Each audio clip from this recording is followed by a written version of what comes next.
بھی اللہ کی راہ میں زکوٰۃ دینا ضروری ہے۔ اب جو شخص زکوٰۃ نہیں دیتا ہے اسی کے متعلق ہی نبی پاک صلی اللہ علیہ وسلم کا فرمان علی شان ہے۔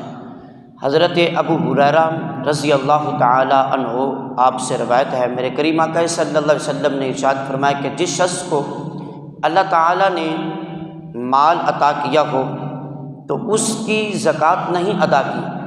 تو اس کے مال کو قیامت کے دن گنجے سانپ کی شکل اختیار کی جائے گی۔ گنجا سانپ جو ہے وہ اس کا مال بن جائے گا، اور پھر وہ سانپ جو ہے اس شخص کے سر کے اوپر مسلط کر دیا جائے گا، اور میرے کریم آقا صلی اللہ علیہ وسلم نے ارشاد فرمایا کہ پھر وہی سانپ اس کے گلے کا طوق بن جائے گا، اور وہ سانپ پھر اس سے پوچھے گا کہ تجھے پتہ ہے کہ میں کون ہوں؟ وہ بندہ کہے گا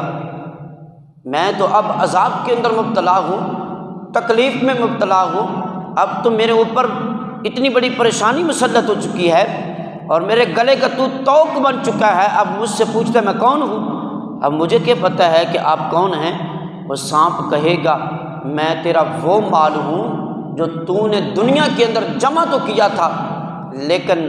اللہ کی راہ میں خرچ نہیں کیا تھا، اللہ کی راہ میں خرچ نہیں کیا تھا، جس کی وجہ سے آج اس آدمی کو اس سانپ کا سامنا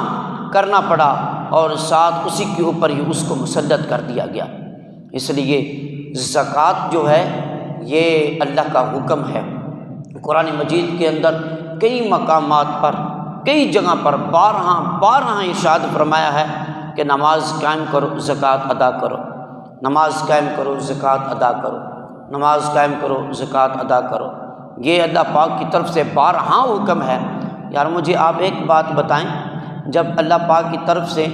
اگر ہم گناہ گاروں کے لیے ایک مرتبہ یہ حکم صادر ہو جاتا، آپ مجھے بتائیں کہ کیا ہم بات نہیں مانیں گے؟ اللہ کا حکم تو ہمارے لیے سب کچھ ہے، تو جب میرے اللہ نے بارہا ہمیں یہ حکم فرما دیا ہے کہ زکوٰۃ ادا کرو زکوٰۃ ادا کرو۔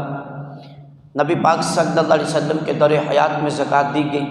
حضرت عمر رضی اللہ تعالی عنہ کے دور خلافت میں بھی زکوٰۃ دی گئی۔ جب حضرت ابو بکر صدیق رضی اللہ تعالی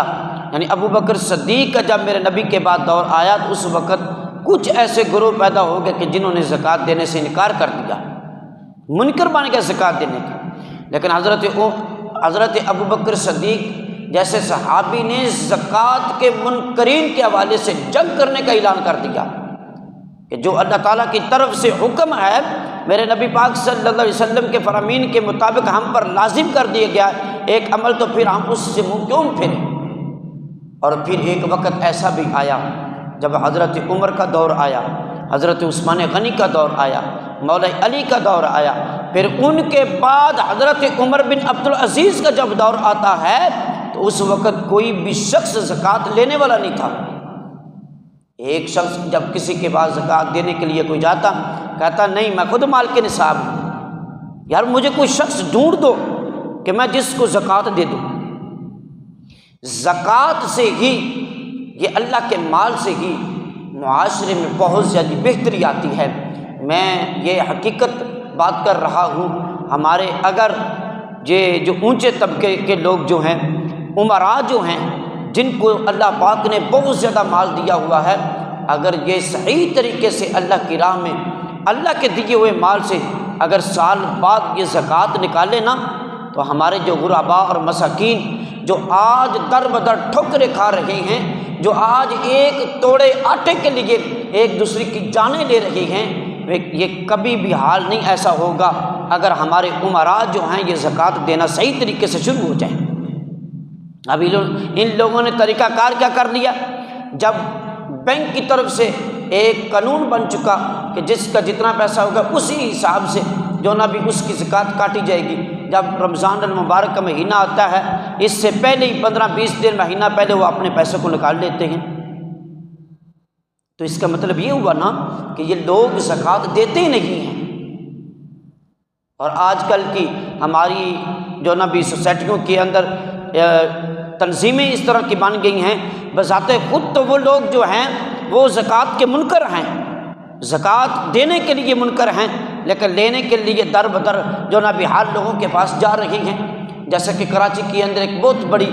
تحریک، ایک بہت بڑی جماعت، ایک بہت بڑی جو نہ بھی تنظیم جو ہے، یہ ڈی جے سی یہ جو ہے یہ بذات خود جو ہے اہل تشیع بھی ہے، اور اس کا جو سربراہ ہے وہ شہنشاہ جو ہے وہ اس کی جو نہ بھی کمان سنبھال رہا ہے.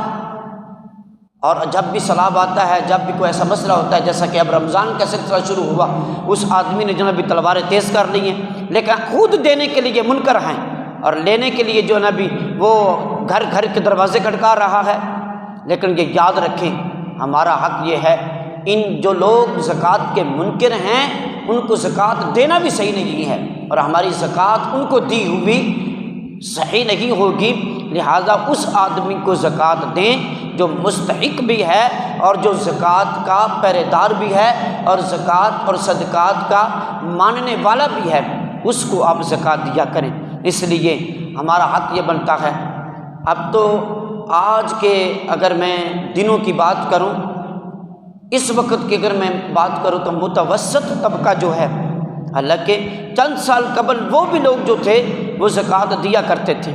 لیکن آج کی مہنگائی نے انسان کی کمر کو توڑ کر رکھ دیا ہے. اب وہ بھی بیچارہ مجبور ہو گیا ہے کہ 2 وقت کے کھانے کی جو نہ بھی بلک رہا ہے، وہ بھی بیچارہ بڑی پریشانی کے ساتھ اپنے بچوں کا پیٹ پال رہا ہے. لیکن یہ ہمارے عمرا، ہمارے یہ جو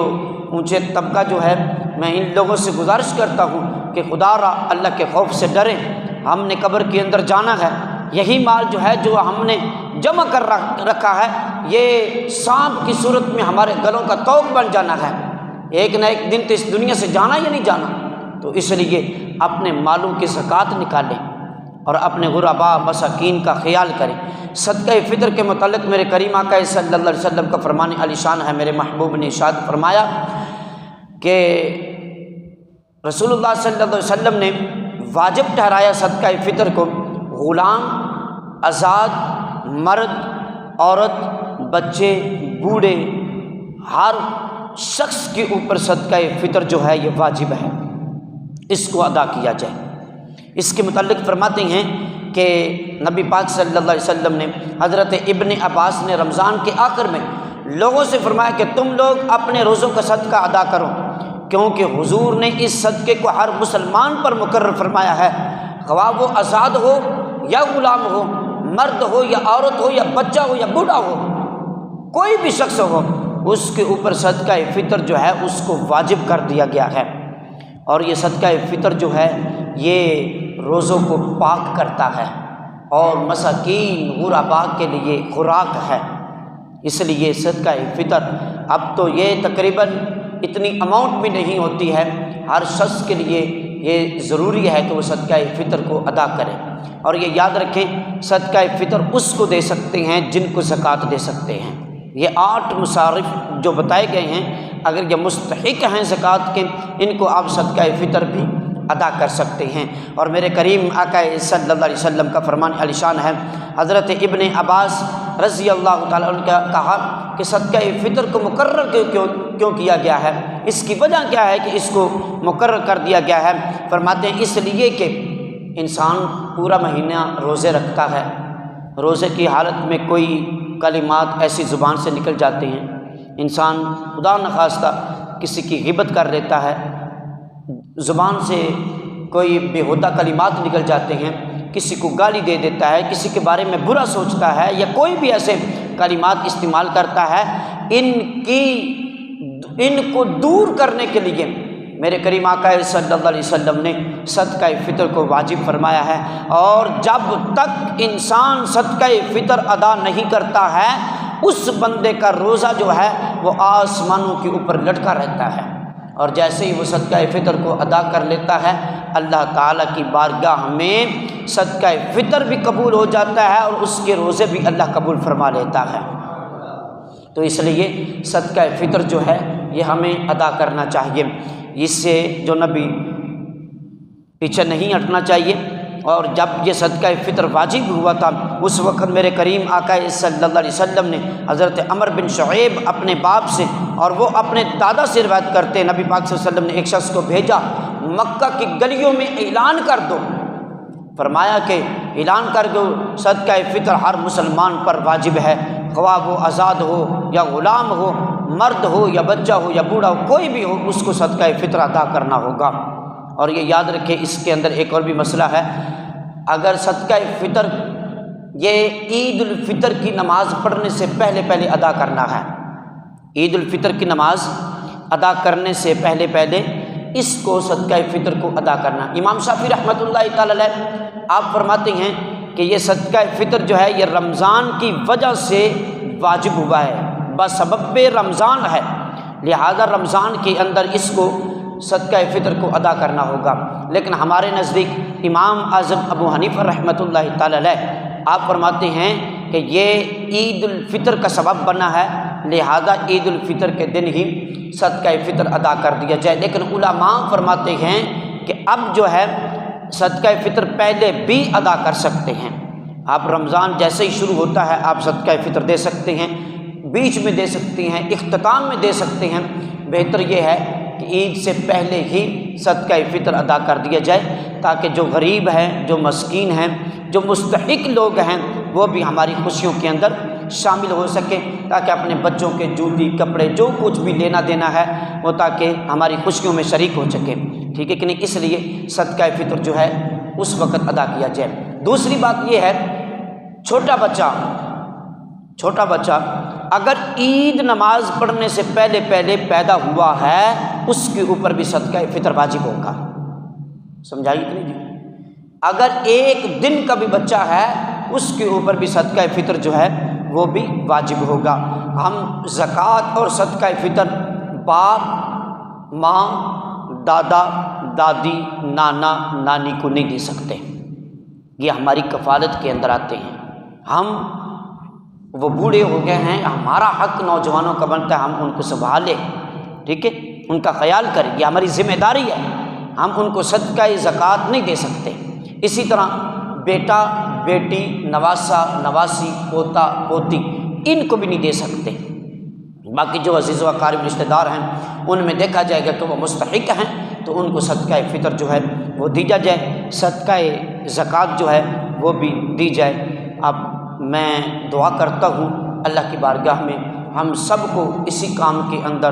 یعنی جڑ بڑھ کر جو نبی حصہ لینا چاہیے، اور جو ہمارے علاقے کے محلے دار ہیں، جو ہمارے غرباء مساکین ہیں، ان کا خصوصی خیال کرنا چاہیے۔ اللہ پاک ہم سب کے رزق میں، علم میں، عمل میں مزید برکت عطا فرمائے۔ وما توفیقی الا باللہ۔ بسم اللہ الرحمن الرحیم۔ الحمدللہ رب العالمین والعاقبۃ للمتقین والصلاۃ والسلام